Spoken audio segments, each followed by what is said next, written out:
નમસ્કાર મિત્રો, સ્વાગત છે તમારું અમારી YouTube channel Gujarat jobs and ન્યૂઝમાં. મિત્રો, સરકારી કર્મચારીઓ માટે કરેલા પરિપત્રમાં ફેરફાર કરવા બાબત મહત્વની અપડેટ સામે આવી છે. વિજિલન્સ કમિશનની ભલામણ બાદ સરકારી કર્મચારી સામે જે તપાસ હતી તે પડતી મૂકવાની સત્તામાં ફેરફાર કરવામાં આવી રહ્યો છે. સીબીઆઈ અને એસબીની તપાસ મુદ્દે આયોગનો પરામર્શ જરૂરી છે. ગુજરાત વિજિલન્સ કમિશન તકેદારી આયોગની ભલામણ બાદ સરકારી અધિકારી કર્મચારીઓ સામે ખાતાકીય તપાસ હાથ ધરવામાં આવે છે. તેમાં બીજા તબક્કાના પરામર્શમાં તહોમતદાર સરકારી કર્મચારીના બચાવનામાને આધારે આરોપો પડતા મૂકવાની સત્તામાં શરતી ફેરફાર કરવામાં આવ્યા છે.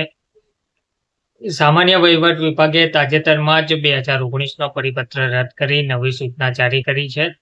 તે મુજબ સીબીઆઈ કે એસબીની તપાસની ભલામણમાંથી તપાસ કરાઈ હોય તેવા કર્મચારીએ રજૂ કરેલા બચાવનામાને આધારે કેટલાક કે બધા આરોપો પડતા મૂકવાનો નિર્ણય લેતા પહેલા તે એજન્સીનો પરામર્શ કરવાનો રહેશે. એટલું જ નહીં, એજન્સીને મોકલવાની થતી દરખાસ્તમાં આરોપો પડતા મૂકવા માટે શિસ્ત અધિકારીએ નોંધેલા કારણ સ્પષ્ટ રીતે જણાવવાના રહેશે.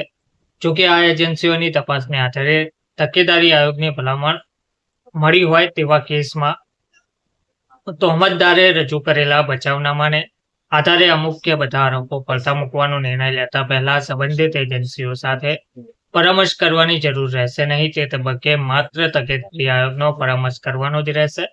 આયોગની ભલામણથી ખાતાકીય તપાસ કરાઈ હોય તેવા કેસમાં કર્મચારીના બચાવનામા પુરાવાને ધ્યાનમાં રાખીને આરોપો સુધારવા કે પડતા મૂકવાનો સક્ષમ અધિકારીનો અભિપ્રાય હોય તો તે કરતા પહેલા આયોગનો પરામર્શ કરવાનો રહેશે. તે મુદ્દે આયોગની પુનઃ ભલામણો મેળવવાની રહેશે. આ ઉપરાંત જે કેસમાં આયોગે મોટી શિક્ષાત્મક કાર્યવાહી કરવાની ભલામણ કરી હોય તેમાં બચાવનામાને આધારે હળવી શિક્ષા કરવાનું યોગ્ય લાગતું હોય તો પણ તે પૂર્વે આયોગની પુનઃ ભલામણ મેળવવી પડશે.